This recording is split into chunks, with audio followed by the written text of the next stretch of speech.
जय हिंद। इससे पिछली वीडियो में हमने यहाँ तक पढ़ लिया था, इससे आगे कंटिन्यू करेंगे। जो लोग पिछली वीडियो नहीं देख रखे हैं, आप मेरे चैनल पे जाकर वो वीडियो देख सकते हैं। ये पूरा आपका जो ये भूगोल है, ये पूरा शॉर्ट नोट्स है। मैं एक बार आप इसको समझा दूंगा अच्छे से, फिर इसका पीडीएफ आप लोग डाउनलोड करके, जो कि टेलीग्राम चैनल पे डाल दिया गया है, वहाँ से आप जाके डाउनलोड कर सकते हैं और इसको बार बार रिवीजन करेंगे आप लोग। क्योंकि एग्जाम के लिए आप किसी का भी एग्जाम, कोई सा भी एग्जाम देने वाले हों, चाहे आप एसएससी का एग्जाम देने वाले हों, चाहे आप रेलवे का एग्जाम देने वाले हों, चाहे आप टीआरई 4 का एग्जाम देने वाले हों, चाहे आप बीपीएससी का कोई सा भी वैकेंसी, एनीवन कोई सी भी वैकेंसी का एग्जाम देने वाले हैं, तो आपके लिए ये बहुत ही ज़्यादा हेल्पफुल होने वाला है। बिल्कुल शॉर्ट नोट्स है, बस एक बार अच्छे से समझना है। जैसे जैसे मैं बताऊंगा चीज़ों को समझ लेना है, फिर उसके बाद नोट से आपको बार बार रिवीजन करना है। इससे क्या होगा, आपका भूगोल बहुत ही अच्छे से आपको याद हो जाएगा। चलिए स्टार्ट करते हैं। कल जहाँ तक हमने पढ़ा था उससे आगे कंटिन्यू करेंगे। ध्यान देंगे, कल हमने कहाँ तक पढ़ लिया था, तो हमने कल कहाँ तक पढ़ा था। हाँ, यहाँ से आपको यहाँ से हम लोगों को कंटिन्यू करना था। तो हमने कल बताया था कि हमारे भारत का जो सीमावर्तीय लंबाई है कितना है, तो 15,200 किलोमीटर बताया था। और जो कि तटीय सीमा की द्वीप सहित तटीय रेखाओं की लंबाई कितनी है, तो 7516। तो एग्जाम में क्वेश्चन पूछा था इससे क्या है, तो दुगुना है कि नहीं हो, दुगुना है कि नहीं है, तो आप कहोगे जी सर जी दुगुना है। तो ऐसे एग्जाम में क्वेश्चन पूछा हुआ था। अब हम बात करेंगे सीमावर्तीय देशों के बारे में। अब यहाँ पे सिंपली हम भारत बनाएंगे, यहाँ पे ध्यान देंगे आप लोग, फिर उसके बाद हम चीज़ों को बताएंगे, ठीक है। ये सिंपली हमने एक भारत बना लिया, हमने एक यहाँ पे भारत बना लिया, ठीक है। अब भारत की बात जब बन गया तो यहाँ पर आप देखेंगे तो इधर आपको पाकिस्तान मिलेगा, इधर आपको अफगानिस्तान मिलेगा, ठीक है। इधर आपको कौन सा देश मिलेगा, तो चीन मिलेगा। इधर आपको नेपाल मिलेगा, क्या मिलेगा, नेपाल। यहाँ आपको भूटान मिल जाएगा, इधर आपको म्यांमार मिलेगा और इधर आपको बांग्लादेश मिलेगा। तो कितने देश हो रहे हैं, तो 1 2 3 4 5 6 7। तो 7 देशों से हमारे भारत की सीमा सटी हुई है। स्थलीय सीमा कितने देशों के साथ साझा करता है हमारा देश, तो 7 देशों के साथ। अब इन देशों पर आप देखेंगे, अच्छा ये अफगानिस्तान है, यहाँ पर सटा होगा, यहाँ पे कोई बॉर्डर होगा, यहाँ पे कोई ना कोई राज्य होगा या केंद्र शासित प्रदेश होगा। ये पाकिस्तान यहाँ तक पूरा बाउंड्री लगाता है, तो इनके बीच में भी जो है राज्य ही तो सीमा साझा कर रहे होंगे। तो ये क्वेश्चन एग्जाम में पूछता है कि पाकिस्तान से भारत के कौन कौन से राज्य सटे हुए हैं। ऐसे एग्जाम में क्वेश्चन पूछता है निम्नलिखित में से कौन सा पाकिस्तान के साथ जो है भारत का राज्य सीमा साझा करता है। ऐसे एग्जाम में क्वेश्चन पूछते हैं, तो वो चीज़ों को हम लोग यहाँ पर अच्छे से समझेंगे। तो यहाँ पर देखेंगे आप, तो इसमें सबसे पहली लाइन है, क्या लाइन है, यहाँ पर आप देखेंगे कि कह रहा है भारत की स्थलीय सीमा की कुल लंबाई है 15,200 किलोमीटर। ये जो भारत की स्थलीय सीमा की लंबाई यहाँ से यहाँ तक जो है कितनी है, तो 15,200 किलोमीटर ये पूरा स्थलीय सीमा की क्या है, लंबाई है। क्लियर है ना, यहाँ तक आपको चीज़ें समझ में आ गई होंगी। अब आगे हम लोग कंटिन्यू करते हैं कि सबसे पहले हम देखेंगे कि यहाँ पे अफगानिस्तान है, यहाँ पे चीन है, ठीक है, भूटान है, नेपाल है और म्यांमार है, बांग्लादेश है और यहाँ पर पाकिस्तान है। ये हमारे जो है 7 देश हैं जो भारत से सटे हुए हैं। तो सबसे पहले अगर हम देखें अफगानिस्तान के बारे में, तो भारत के मात्र एक केंद्र शासित प्रदेश लद्दाख से सीमा साझा करता है, वो भी 106 किलोमीटर। यानी एग्जाम में क्वेश्चन पूछेगा भारत के साथ सबसे कम सीमा साझा करने वाला कौन सा देश है, तो अफगानिस्तान है। कितना किलोमीटर साझा करता है, तो 106 किलोमीटर साझा करता है। और कौन सा केंद्र शासित प्रदेश सटा हुआ है, तो लद्दाख सटा हुआ है। कौन सा, लद्दाख, याद रहेगा। सबसे ज्यादा सीमा साझा करने वाला बांग्लादेश है, सबसे कम अफगानिस्तान। सबसे ज्यादा सीमा साझा करता है तो बांग्लादेश करता है 4,096 किलोमीटर। 4,000, यहाँ पे मैं लिख देता हूँ, 4,096 किलोमीटर सीमा साझा करता है बांग्लादेश। अब बांग्लादेश जो 4,096 किलोमीटर सीमा साझा करता है, ये भारत के कितने राज्यों सटा हुआ है, तो 5। एक है पश्चिम बंगाल, एक है त्रिपुरा, एक है मिजोरम, एक है असम और एक है मेघालय। तो याद रहेगा आपको, पश्चिम बंगाल, त्रिपुरा, मेघालय, असम और मिजोरम, याद है। फिर से बोलेंगे, पश्चिम बंगाल, त्रिपुरा, मेघालय, असम और मिजोरम। ये 4 जो हैं, ये 5 जो राज्य हैं बांग्लादेश देश के साथ सीमा साझा करते हैं। तो क्वेश्चन पूछता है बांग्लादेश के साथ भारत के कितने राज्य सीमा साझा करते हैं, तो 5। कौन कौन से, तो पश्चिम बंगाल, त्रिपुरा, मेघालय, असम और मिजोरम। अब बात करें हम त्रिपुरा की, तो त्रिपुरा जो है बांग्लादेश से तीनों तरफ से घिरा हुआ है। तो क्वेश्चन पूछेगा बांग्लादेश के साथ तीन तरफ से कौन सा राज्य घिरा हुआ है, तो आपको बता देना त्रिपुरा जो है, कौन सा, त्रिपुरा जो राज्य है वो बांग्लादेश से तीनों तरफ से क्या हुआ है, घिरा हुआ है। क्लियर है यहाँ तक? चलिए आगे बढ़ते हैं। अब देखेंगे हम पाकिस्तान के बारे में। तो पाकिस्तान 3 राज्यों के साथ सीमा साझा करता है और 2 केंद्र शासित प्रदेश के साथ सीमा साझा करता है। तो सबसे पहले अगर देखें तो गुजरात, राजस्थान, पंजाब, जम्मू कश्मीर और लद्दाख, इन 5 राज्यों के साथ, यानी 2 केंद्र शासित प्रदेश हैं और 3 राज्य हैं, इनके साथ सीमा साझा करता है पाकिस्तान। तो आपने देखा कि पाकिस्तान जो है गुजरात से, राजस्थान से, पंजाब से और जम्मू कश्मीर और लद्दाख से सीमा साझा करता है। कौन? पाकिस्तान। अब बात करेंगे हम चीन से। चीन की बात करें तो चीन जो है 4 राज्यों और 1 केंद्र शासित प्रदेश से सीमा साझा करता है, यानी कि 5 से ये भी सीमा साझा करता है। चीन 5 हो गया, पाकिस्तान 5 हो गया, बांग्लादेश भी 5 हो गया। चीन 5 कौन कौन से हैं? तो चीन से साझा करने वाले 5 राज्य कौन कौन से भारत के? तो सबसे पहले आ जाएगा लद्दाख जो कि केंद्र शासित प्रदेश है, उसके बाद आ जाएगा हिमाचल प्रदेश, फिर उसके बाद उत्तराखंड, सिक्किम और अरुणाचल प्रदेश। कौन कौन सा? लद्दाख, हिमाचल प्रदेश, उत्तराखंड, सिक्किम और अरुणाचल प्रदेश जो है चीन से सीमा साझा करते हैं। क्लियर है यहाँ तक? उसके बाद हम बात करेंगे भूटान देश के बारे में। तो भूटान भारत के 4 राज्यों के साथ सीमा साझा करता है। एक है सिक्किम, एक है अरुणाचल प्रदेश और एक है असम और एक है पश्चिम बंगाल। सिक्किम, अरुणाचल प्रदेश, असम और पश्चिम बंगाल के साथ सीमा साझा करता है भूटान। देखिए यहाँ पे मैंने शॉर्ट में लिख रखा है, आप कोशिश कीजिएगा कि आप कॉपी पेन लेकर बैठिए और इसको लिखते जाइए, क्योंकि ये सब चीजें आपको याद करनी होती है, क्योंकि एग्जाम में क्वेश्चन पूछ लेगा निम्नलिखित में से भारत का कौन सा राज्य जो है भूटान से सीमा साझा नहीं करता है। तो ये 4 राज्यों में से एक राज्य नहीं रहेगा उसमें, तो आपको दिक्कत हो जाएंगी, वहां पर आपको चीजें याद ना हो तो वो क्वेश्चन क्या हो जाएंगे, गलत हो जाएंगे। अब नेपाल की बात करें तो नेपाल भारत के 5 राज्यों के साथ सीमा साझा करता है। तो एक है उत्तराखंड, एक है उत्तर प्रदेश, एक है बिहार और एक है सिक्किम और एक है पश्चिम बंगाल। इन 5 राज्यों के साथ नेपाल जो है भारत के 5 राज्यों के साथ नेपाल सीमा साझा करता है। उत्तराखंड, उत्तर प्रदेश, बिहार, पश्चिम बंगाल और लास्ट में आपका है सिक्किम। इन 5 राज्यों के साथ सीमा साझा करता है। भूटान कितने? तो 4 राज्यों के साथ। कौन कौन सा? तो सिक्किम, अरुणाचल प्रदेश, असम और पश्चिम बंगाल। वही हम बात करें म्यांमार की, तो म्यांमार भी 4 राज्यों के साथ सीमा साझा करता है। अरुणाचल प्रदेश, नागालैंड, मणिपुर, मिजोरम। अरुणाचल प्रदेश, नागालैंड, मणिपुर और मिजोरम, इन 4 राज्यों के साथ सीमा साझा करता है म्यांमार। तो ये समझ में आ गया आपको? तो भारत में कुल सीमावर्ती किलोमीटर कितना है? तो 15,200 किलोमीटर। आपको बस याद रखना है अफगानिस्तान का 106 किलोमीटर और बांग्लादेश का 4,096 किलोमीटर, बस केवल यही याद रखना है, बाकी आपका एग्जाम में नहीं पूछता है। तो सबसे ज्यादा सीमा साझा भारत के साथ कौन करता है? तो बांग्लादेश, सबसे कम अफगानिस्तान। किसके साथ? तो लद्दाख के साथ केवल। पाकिस्तान 3 राज्य और 2 केंद्र शासित प्रदेश, यानी कि 5 से। चीन भी 5 से, नेपाल भी 5 से, भूटान 4 से, म्यांमार 4 से, बांग्लादेश 5 से। तो इसको आप नोट कर लीजिएगा, याद रखिएगा। अगर आप यूपी पुलिस का एग्जाम की तैयारी कर रहे हैं, यूपीएसआई की तैयारी कर रहे हैं, एक क्वेश्चन 100% है यहाँ से आता है तो आता है। चलिए आगे बात करते हैं, यहाँ पर ध्यान देंगे, आगे बढ़ते हैं और देखते हैं।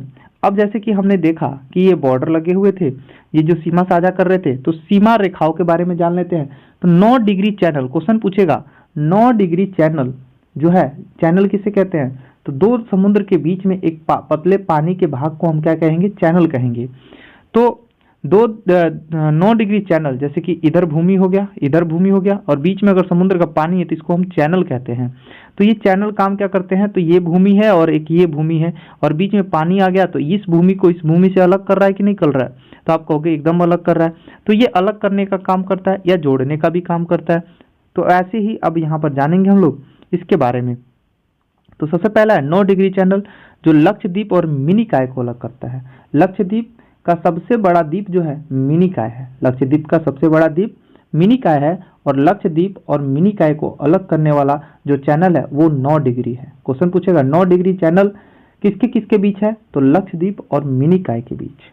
अगर पूछे 8 डिग्री चैनल तो आपको बता देना मालदीव और मिनिकॉय के बीच। मालदीव एक देश है और एशिया का सबसे छोटा देश है। एशिया का सबसे छोटा देश है, ये चीज़ें आपको याद रखनी होगी। तो मालदीव और मिनिकॉय को अलग करता है, यानी मालदीव से मिनिकॉय को अलग करता है 8 डिग्री चैनल। वहीं हम 10 डिग्री चैनल बात करें तो अंडमान और निकोबार को अलग करने का काम जो है 10 डिग्री चैनल करता है। 10 डिग्री चैनल के द्वारा अंडमान और निकोबार क्या होते हैं, अलग होते हैं। वही हम बात करें डुरंड रेखा। डुरंड रेखा जो है वर्तमान में पाकिस्तान और अफगानिस्तान के बीच में है। पहले ये अफगानिस्तान और भारत के बीच में हुआ करता था, बट ये अब जब से पाकिस्तान ने पीओके पे कब्जा कर लिया है, तो अब ये जो बॉर्डर है पाकिस्तान और अफगानिस्तान के बीच में है। तो क्वेश्चन पूछता है डुरंड रेखा जो कि एक सीमा रेखा है, किसके किसके बीच है, तो पाकिस्तान और अफगानिस्तान के बीच में है। मैकमोहन की बात करें तो भारत और चीन के बीच में जो सीमा रेखा है उसको हम मैकमोहन रेखा कहते हैं। भारत और चीन के बीच में जो सीमा रेखा है उसको मैकमोहन रेखा कहते हैं। रेड क्लिफ की बात करें तो भारत और पाकिस्तान के बीच में जो सीमा रेखा है उसको हम रेड क्लिफ के नाम से जानते हैं। कौन सा क्लिफ, तो रेड क्लिफ के नाम से जानते हैं।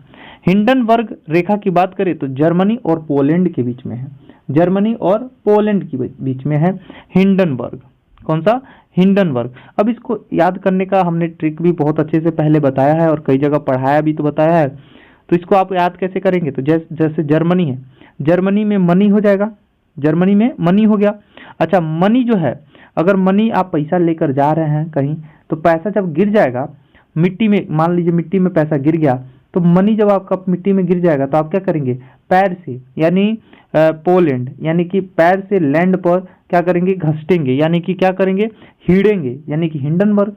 तो हिंडनबर्ग से याद रखेंगे जर्मनी, जर्मनी यानी कि मनी था, और वो पैर से हम लोग क्या कर रहे थे, हिंड रहे थे, क्योंकि पैसा खो गया था। तो जर्मनी और पोलैंड याद रखेंगे ऐसे। मेगी नॉट रेखा जो कि फ्रांस और जर्मनी के बीच, फ्रांस और जर्मनी के बीच में जो है मेगी नॉट रेखा है, ठीक है। उसके बाद हम देखेंगे तो 17वीं समांतर रेखा, 17वीं समांतर रेखा उत्तरी कोरिया और उत्तरी वियतनाम और दक्षिणी वियतनाम के बीच में 17वीं समांतर रेखा है। अच्छा ये बताइए, जो आपका शत्रु है, शत्रु जब है तो वो क्या होगा, जब आपका नाम होगा तो शत्रु आपका जलेगा।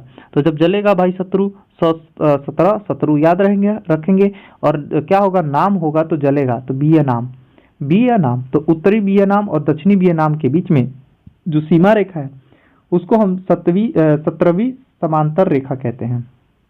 एग्जाम में क्वेश्चन कैसे पूछेगा, क्वेश्चन पूछेगा 17वीं समांतर रेखा के बीच, समांतर रेखा जो है किन दो देशों के बीच में है, तो उत्तरी वियतनाम और दक्षिणी वियतनाम के बीच। 24वीं समांतर रेखा जो है पाकिस्तान और भारत के कच्छ के पास है। भारत के कच्छ का क्षेत्र जो कि सर्करिक जो बोलते हैं वो, और पाकिस्तान के बीच जो सीमा रेखा का काम करता है वो है 24वीं समांतर रेखा। 38वीं समांतर रेखा उत्तरी कोरिया और दक्षिणी कोरिया के बीच है। उत्तरी कोरिया देश और दक्षिणी कोरिया देश को अलग करता है कौन सा, तो 38वीं समांतर रेखा। 49वीं समांतर रेखा जो है यूएसए और कनाडा के बीच में है। 49वीं समांतर रेखा यूएसए और कनाडा के बीच में है, बहुत ही इंपॉर्टेंट है, आप लोग याद कर लीजिएगा। 49वीं समांतर रेखा जो है यूएसए और कनाडा के बीच में है। नेक्स्ट यहाँ पर है ओडेनिसे रेखा जो है पूर्वी जर्मनी और पोलैंड के बीच में है। ओडेनिसे जो रेखा है पूर्वी जर्मनी और पोलैंड के बीच में है। जीरो सीमा जो है भारत और बांग्लादेश के बीच में है। जीरो सीमा भारत और बांग्लादेश के बीच में है। पाक जल संधि जो है भारत और श्रीलंका के बीच में जो सीमा रेखा है उसको पाक जल संधि कहते हैं। यहाँ बात करें तो 82.5 डिग्री पूर्वी देशांतर जो है हमारे भारत का टाइम निर्धारण करता है। हमने बताया था जो देशांतर रेखा होता है ये पृथ्वी है, और ऊपर उत्तर होता है, नीचे दक्षिण, इधर पूरब, इधर पश्चिम और इधर पूरब। तो ये जो उत्तर से दक्षिण को जो रेखा मिलाती है इसको हम देशांतर रेखा कहते हैं। और ये क्या है, 0 डिग्री देशांतर। इधर भी अगर बढ़ेंगे तो 1 2 3 4 करके बढ़ेगा, इधर भी बढ़ेंगे तो 1 2 3 4 बढ़ेगा। अब यहाँ से जो रेखा खींचा हुआ है यहाँ से आप देखेंगे तो ये पूरब दिशा दिखेगा और ये पश्चिम दिशा दिखेगा। हमने बताया था 0 डिग्री देशांतर से अगर हम पश्चिम की तरफ आएंगे तो हमारा समय क्या होगा, घटेगा, और 0 डिग्री देशांतर से जब हम पूरब की तरफ जाएंगे तो समय हमारा क्या होगा, बढ़ेगा। तो ये 0 डिग्री देशांतर है। और 82.5 डिग्री पूर्वी देशांतर, ये देखिए यहाँ बोल रहा है 82.5 डिग्री जो है पूर्वी देशांतर, जो कि भारत के समय का निर्धारण किया जाता है इससे। और ये जो 82.5 डिग्री पूर्वी देशांतर है, ये कहाँ से गुजरता है? तो नैनी मिर्जापुर इलाहाबाद के पास, उत्तर प्रदेश इलाहाबाद के पास जो है, मिर्जापुर के पास नैनी एक जगह पड़ता है, वहां से 82.5 डिग्री पूर्वी देशांतर गुजरती है। तो क्वेश्चन पूछेगा भारत का जो है समय रेखा कितना है? तो 82.5 डिग्री पूर्वी, याद रखेंगे पूर्वी देशांतर बोलना है, पूर्वी देशांतर है जो भारत के उत्तर प्रदेश के इलाहाबाद के नैनी से या मिर्जापुर के पास से होकर जाता है। जैसे हमने देखा कर्क रेखा भारत के 8 राज्यों से होकर जा रहा था, कर्क रेखा भारत के 8 राज्यों से, ऐसे ही देशांतर रेखा है भारत के 5 राज्यों से होकर जाता है। कितने राज्यों से? 5। तो 5 राज्य कौन कौन से हैं? तो उत्तर प्रदेश, मध्य प्रदेश, छत्तीसगढ़, उड़ीसा और आंध्र प्रदेश। तो ये 5 राज्य आप लोग याद कर लेंगे, पहले उत्तर प्रदेश, फिर मध्य प्रदेश, फिर छत्तीसगढ़, फिर उसके बाद उड़ीसा, फिर उसके बाद आंध्र प्रदेश। ये 5 राज्यों से होकर हमारे भारत का जो है समय देशांतर रेखा 82.5 डिग्री देशांतर रेखा होकर गुजरती है। स्टैंडर्ड, इसको बोलते हैं IST, India standard time, India standard time. कर्क रेखा वह मानक देशांतर रेखा, यानी 82.5 डिग्री और 23.5 डिग्री अक्षांश और 82.5 डिग्री जो कि देशांतर जो है हमारे भारत के लगभग बीचों बीच से होके जा रहा है। एक तो आपका पश्चिम से पूर्व की तरफ, एक आपका उत्तर से दक्षिण की तरफ आ रहा है। तो ये कर्क रेखा और देशांतर रेखा आपस में दोनों कटती होंगी ना। जैसे कि मान लीजिए, यहाँ पे समझिए, ये हमारी पृथ्वी है, ठीक है, और पृथ्वी के बीचों बीच से कह रहे हैं 23.5 डिग्री उत्तरी अक्षांश से कर्क रेखा होके जा रहा है, जो भारत के बीचों बीच से होके जा रहा है। और इधर से भी तो देशांतर रेखा आ रहा है 5 राज्यों से, तो ये दोनों पॉइंट कहीं ना कहीं मिल रहे होंगे, 82.5 डिग्री देशांतर वाला और 23.5 डिग्री कर्क रेखा वाला, दोनों पॉइंट कहीं ना कहीं आपस में काट रहे होंगे। तो वो जो जगह है वो है छत्तीसगढ़। कौन सा जगह है? छत्तीसगढ़। छत्तीसगढ़ में देशांतर रेखा यानी कि 82.5 डिग्री देशांतर रेखा और कर्क रेखा जो है आपस में मिलती हैं। कहाँ? छत्तीसगढ़ में। कहाँ? छत्तीसगढ़ में। क्लियर है ना? चीजें समझ में आ गई। अब भारत का प्राकृतिक विभाजन देखेंगे हम लोग। भारत का प्राकृतिक विभाजन भू आकृति के हिसाब से देखें तो भारत की प्राकृतिक विभाजन 5 प्रकार से है। कितने प्रकार से? 5 प्रकार से। सबसे पहले नंबर पे देखेंगे तो प्रायद्वीपीय पठार है, पहले नंबर पे प्रायद्वीपीय पठार है, फिर उसके बाद हिमालय पर्वत है, फिर उसके बाद मैदान है, फिर उसके बाद पूर्वी तट यानी कि पश्चिमी तट और पूर्वी तट है यानी कि तटीय क्षेत्र है, फिर उसके बाद आपका द्वीप समूह, लक्षद्वीप और अंडमान निकोबार, ये द्वीप समूह है। छठे नंबर पे क्या है? मरुस्थल है। छठे नंबर पे मरुस्थल है। तो कुल अगर देखा जाए तो बेसिकली तरीके से हम लोग जो भारत के प्राकृतिक विभाजन है मुख्य 4 भागों में बांटते हैं। सबसे पहले अगर हम देखें तो यहाँ पे ध्यान देंगे, एग्जाम में क्वेश्चन पूछता बहुत ज्यादा यहाँ से कि भारत की बात करें तो 10.6% जो है पर्वत है, यानी कि पूरा भारत का जो क्षेत्रफल है 32,87,263 वर्ग किलोमीटर, इस क्षेत्रफल का जो है 10.6% जो है पर्वत है और 18.5% जो है पहाड़ है। और पठार की बात करें तो 27.7% है। मैदान की बात करें तो 43.2% है। अब इसको क्रमवार सजाने के लिए दे देता है, कहता है भैया क्रम से सजा दो। तो आप देखेंगे तो सबसे ज्यादा हमारे भारत में क्या है? तो आप कहोगे सर सबसे ज्यादा तो मैदान है। क्या है? मैदानी क्षेत्र। कितना? तो 43%। मैदानी क्षेत्र 43.2% है। ठीक है, उसके बाद क्या है? तो आप कहोगे सर पठार है। क्या है? पठारी क्षेत्र है। कितना? तो 27.7% है। ठीक है, फिर उसके बाद क्या है? तो आप कहोगे सर पहाड़ी है, पहाड़ी क्षेत्र है। कितना? तो 18.5% है। ठीक है, फिर उसके बाद क्या है? तो पर्वतीय क्षेत्र है। कितना? तो आप कहोगे 10.6% है। तो ये आप लाइन से याद रखेंगे कि सबसे ज्यादा क्या है? मैदान है, फिर पठार है, फिर पहाड़ है, फिर पर्वत है। ये क्रम वाइज आपसे एग्जाम में पूछ लेता है, कहता है कि इसको आरोही क्रम में या अवरोही क्रम में सजा दो। अब इसी क्रम में हम लोग ये भी देखेंगे कि हमने तो देखा ये भारत का है, विश्व में देखा जाए तो 11% पर्वत है, 18% पहाड़ है और 28% क्या है? पठार है और लगभग, सॉरी विश्व में कह रहे हैं, ये लगभग की बात कर रहे हैं, भारत में ही लगभग की बात कर रहा है। तो 43% क्या है, मैदान है। ये लगभग में यानी कि 10.6%, यानी कि लगभग 11%, 18.5% लगभग 18%, ठीक है, 27.7% यानी कि लगभग 28%, 43.2% यानी कि लगभग 43%, ऐसे ही इसने भारत में विभाजन किया गया है। अगर वही विश्व में देखें तो यहाँ विश्व में देखें तो पर्वत जो है 26% है और मैदान 41% है, पठार आपका 33% है। ये भी आप लोग को डाटा याद रखना होगा। ये 3 भागों में बांटते हैं, पर्वत 26%, पठार आपका जो है 33% और मैदान जो है 41% है। यह आपको याद रखना होगा। आगे बात करें तटीय मैदान। तटीय मैदान की बात करेंगे हम। अब तटीय मैदान में सबसे पहले देखेंगे कच्छ का रण। कच्छ का रण जो कि गुजरात में स्थित है। कहाँ है? गुजरात में स्थित है, क्योंकि प्राकृतिक विभाजन में हम सबसे पहले स्टार्ट कर रहे हैं तटीय मैदान के बारे में, जिसमें हम पढ़ेंगे पूर्वी तट के बारे में और पश्चिमी तट के बारे में। ठीक है, पूर्वी तट और पश्चिमी तट के बारे में पढ़ेंगे। तो सबसे पहले हम तटीय मैदान पढ़ेंगे। तो सबसे पहले हम पढ़ रहे हैं कच्छ का रण जो कि गुजरात में स्थित है। कच्छ का रण कहाँ स्थित है? गुजरात में स्थित है। कच्छ के रण में जंगली गधे पाए जाते हैं। क्वेश्चन पूछेगा जंगली गधे कहाँ पाए जाते हैं, तो आपको बता देना है कच्छ के रण में जंगली गधे पाए जाते हैं। सबसे अधिक भारत में भूकंप अगर कहीं आता है तो वो कच्छ के रण में आता है। भारत में सबसे अधिक भूकंप कहाँ आता है? तो कच्छ के रण में आता है। ठीक है, कच्छ का रण जो है दलदलीय क्षेत्र है। कच्छ का रण जो क्या है? दलदलीय क्षेत्र है और यहाँ से नमक बनाया जाता है। कच्छ के रण जो है दलदलीय क्षेत्र है और यहाँ से क्या बनाया जाता है? नमक बनाया जाता है। इसीलिए हम इसको श्वेत मरुस्थल भी कहते हैं। क्वेश्चन पूछेगा श्वेत मरुस्थल किसे कहते हैं? तो कच्छ के रण को श्वेत मरुस्थल कहते हैं, क्योंकि यहाँ से क्या बनाया जाता है? नमक बनाया जाता है और ये दलदलीय क्षेत्र है। उसके बाद बात करें तो कच्छ के रण में एक नदी आकर विलुप्त हो जाती है जिसका नाम है लूनी नदी। लूनी नदी जो है राजस्थान से निकलती है और गुजरात के कच्छ के रण में आकर विलुप्त हो जाती है, समुद्र में नहीं मिलती है। तो क्वेश्चन पूछ सकता है कि कौन सी ऐसी नदी है जो समुद्र में नहीं मिलती है, तो वह है लूनी नदी। लूनी नदी की बात करें तो राजस्थान से निकलती है और गुजरात के कच्छ के रण में आकर विलुप्त हो जाती है। ठीक है, अरावली से निकलती है, राजस्थान के अरावली से निकलती है। कौन सी? लूनी नदी निकलती है। कच्छ के रण में सुंदरी वृक्ष पाया जाता है जिसे हम मैंग्रोव वन या ज्वारीय वन के नाम से भी जानते हैं। सुंदरी वृक्ष पाया जाता है कच्छ के रण में, जो कि अगर हम सुंदरवन की डेल्टा पढ़ेंगे तो वहां हम बात करेंगे मैंग्रोव वन के बारे में। तो मैंग्रोव वन हो गया, ज्वार वन हो गया, एक ही नाम है। और सुंदरी वृक्ष कहाँ पाए जाते हैं? कच्छ के रण में पाए जाते हैं। तो ये चीजें आपको समझ में आ गई कच्छ के रण के बारे में।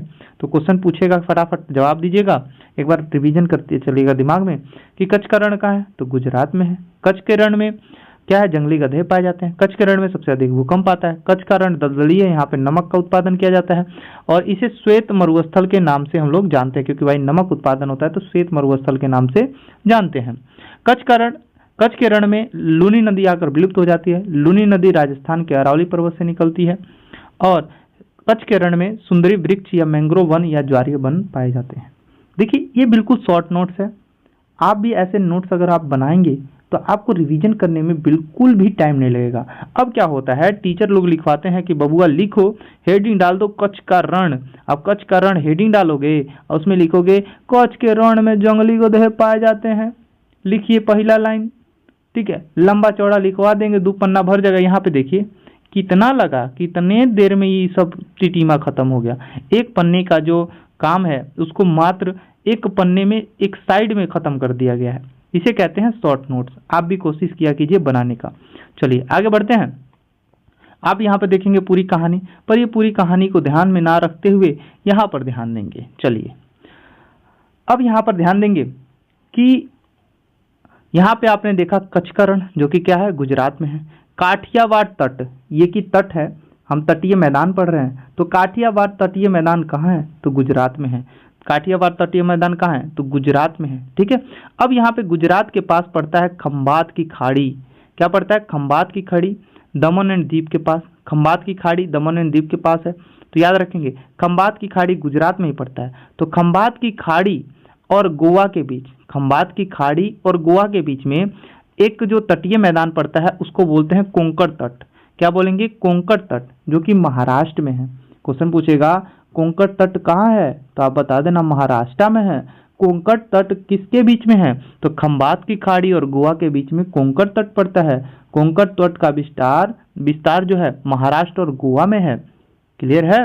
आगे बात करें गोवा से लेकर मंगलोर के बीच, गोवा से लेकर मंगलोर के बीच में जो मैदान पड़ता है तटीय मैदान, उसे बोलते हैं कन्नूर तट। क्या बोलेंगे? कन्नूर तट। अब ये जितने भी हम तट बता रहे हैं ये पश्चिमी तट है। देखिए पश्चिमी तट है, कदे आप उत्तरी तट मार दें, पूर्वी तट मार दें, ये पश्चिमी तट है। क्या है? पश्चिमी तट। तो पश्चिमी तट में आपने पढ़ा काठियावाड़ तट, उसके बाद कन्नड़ तट जो कि आपका महाराष्ट्र गुजरात के बीच में था, गोवा के बीच में था।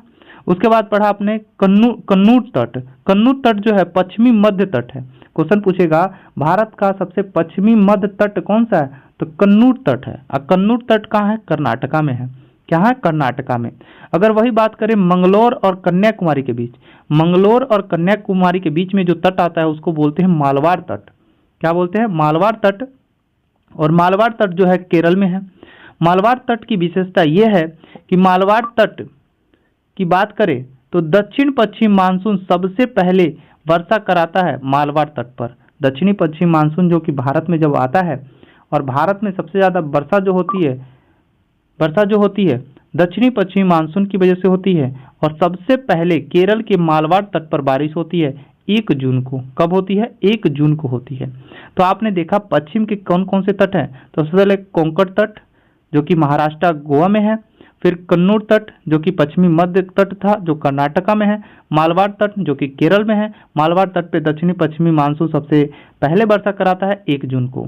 और जो मालवाड़ तट है वो मंगलोर और कन्याकुमारी के बीच में है। गोवा और मंगलोर के बीच में कन्नूर तट है। ये चीजें आपको याद रखनी होगी, समझना होगा। अब हम बात करते हैं पूर्वी तट के बारे में। ये थे पश्चिमी तट, कौन कौन से? काठियावाड़ तट, कोंकण तट, कन्नौर तट और मालवाड़ तट। और किसके किसके बीच में है आपको ध्यान रखना होगा। अब हम देखेंगे पूर्वी तट के कौन कौन से हैं। तो पूर्वी तट के जो मैदान हैं उसके बारे में समझेंगे तो पश्चिमी तट के मैदान आपको समझ में आ गया होगा। अब हम देखेंगे कन्याकुमारी से लेकर पुलिकट झील के बीच, कन्याकुमारी और पुलिकट झील के बीच जो तट है उसको हम कोरोमंडल तट कहते हैं और ये तमिलनाडु में है। कोरोमंडल तट कहते हैं और ये कहाँ है? तमिलनाडु में है। और इसे दक्षिणी पूर्वी तट के नाम से भी जानते हैं। क्वेश्चन पूछेगा कि भारत का कौन सा दक्षिणी पूर्वी तट का मैदान है, तो आपको बता देना है कोरोमंडल तट है। कौन सा तट? कोरोमंडल तट है जो है तमिलनाडु में। अगर वही हम पुलिकट झील और चिल्का झील के बीच की बात करें तो यहाँ पे उत्तरी सरकार तट जो आंध्र प्रदेश और उड़ीसा में है, उत्तरी सरकार तट जो आंध्र प्रदेश और उड़ीसा के बीच में है। अब ये उत्तरी सरकार तट जो है इसके उत्तर में उड़ीसा वाले भाग में उत्कल तट जो कि उड़ीसा में है, इसके उत्तर में जो है उत्कल तट जो कि उड़ीसा में है, और दक्षिण भाग में जो है आंध्र प्रदेश में जो है गोलकुंडा तट है। तो याद रहेगा आपको यहाँ पे कैसे याद करना है? कन्याकुमारी और पुलिकट झील के बीच में कोरोमंडल तट जो दक्षिणी पूर्वी तट के नाम से भी जानते हैं, और कोरोमंडल तट जो है तमिलनाडु में स्थित है। पुलिकट झील और चिल्का झील के बीच में उत्तरी सरकार तट, उत्तरी सरकार तट के उत्तर में है उड़ीसा में उत्कल तट और आंध्र प्रदेश में है गोलकुंडा तट। आंध्र प्रदेश और उड़ीसा के तट को मिलाकर हम उत्तरी सरकार तट कहते हैं, और उड़ीसा वाले को उत्कल तट और आंध्र प्रदेश वाले को हम क्या बोलते हैं? गोलकुंडा तट बोलते हैं। ये चीजें याद होंगी आपको बहुत अच्छे से। अब हमने यहाँ पे देखा था कि मालवाड़ के तट पर दक्षिणी पश्चिमी मानसून जब आता है भारत में, और दक्षिणी पश्चिमी मानसून के चलते ही भारत में वर्षा होती है। तो जब दक्षिणी पश्चिमी मानसून जब भारत में आता है तब 1 जून को सबसे पहले वर्षा जो होता है मालवाड़ तट पे होता है। या क्वेश्चन पूछेगा कि जब मानसून का आगमन होता है तो सबसे पहले वर्षा किस राज्य में होता है, तो आपको बता देना केरल में। और किस तट पर होता है, तो मालवाड़ तट पे। कब? 1 जून को होता है। अभी जो दक्षिणी पश्चिमी मानसून है ये हवाएं कहाँ से चलती है, तो समुद्र से स्थान की ओर चलती है। एग्जाम में क्वेश्चन पूछा है दक्षिणी पश्चिमी मानसून जो है इसकी जो हवाएं होती हैं कैसे चलती हैं, तो समुद्र से स्थल की ओर चलती हैं। ठीक है।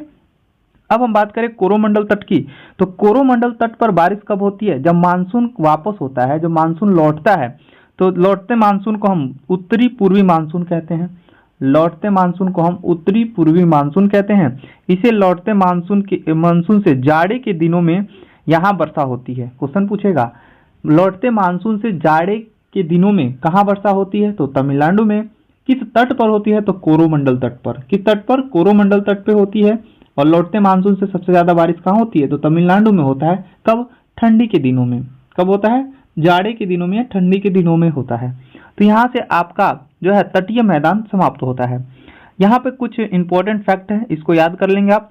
दो अक्षांशों के बीच की दूरी जो है 111 किलोमीटर होती है। दो अक्षांश जो रेखाएं होती हैं उनके बीच की दूरी जो है, बीच की दूरी जो होती है 111 किलोमीटर होती है। और एक देशांतर जो है, एक देशांतर के बीच की दूरी कितनी होती है? तो 111.3232 किलोमीटर। 111.32 किलोमीटर जो है एक देशांतर रेखाओं के बीच में दूरी होती है। और एक देशांतर बराबर होता है 4 मिनट। एक देशांतर बराबर कितना मिनट होता है? तो 4 मिनट होता है। यह आपको याद रखना होगा कि दो अक्षांश के रेखाओं के बीच में कितना किलोमीटर की गैप होता है? तो 111 किलोमीटर। 2 देशांतरों के बीच में तो आपको बता देना 111.32 किलोमीटर। और एक देशांतर बराबर कितना मिनट होता है? तो 4 मिनट होता है। एक देशांतर बराबर 4 मिनट। हमने देखा तटीय मैदान। तटीय मैदान के बारे में देख लिया। सबसे पहले देखा हमने काठियावाड़ तट जो कि गुजरात में था। काठियावाड़ तट के बाद देखा हमने कोंकण तट जो कि महाराष्ट्र और गोवा में था। उसके बाद देखा कन्नूर तट जो कि कर्नाटका में था, जो पश्चिमी मध्य तट था। उसके बाद देखा मालवाड़ तट जो कि केरल में था। फिर उसके बाद देखा हमने कोरोमंडल तट जो कि तमिलनाडु में था। फिर उसके बाद कोरोमंडल तट के बाद हमने आगे देखा तो उत्कल उत्तरी सरकार तट बोलते हैं उसको। और आंध्र प्रदेश में उस तट को क्या बोलते हैं? तो गोलकुंडा तट बोलते हैं। और उड़ीसा में उस तट को उत्कल तट के नाम से जानते हैं। तो ये हमारा तटीय मैदान था। आगे हम पढ़ेंगे द्वीप समूह। द्वीप समूह के बारे में थोड़ा सा जानते हैं और फिर उसके बाद ऐसा करते हैं कि द्वीप समूह अगली वीडियो में पढ़ेंगे। वीडियो थोड़ा सा शॉर्ट में ही लेकर चलेंगे और चीज़ों को समझते हुए चलना है। तो कल फिर मिलते हैं नेक्स्ट वीडियो में। जो लोग इससे पिछली वीडियो नहीं देखे हैं तो आप मेरे चैनल पे जाइएगा। सेम थंबनेल है, पार्ट 2 है ये, पार्ट 1 वो है। पार्ट 1, पार्ट 2, पार्ट 3 करके वीडियो आएंगी, वो जाकर आप लोग क्या करेंगे? अच्छे से देख लेंगे। तो आज के लिए बस इतना ही। धन्यवाद।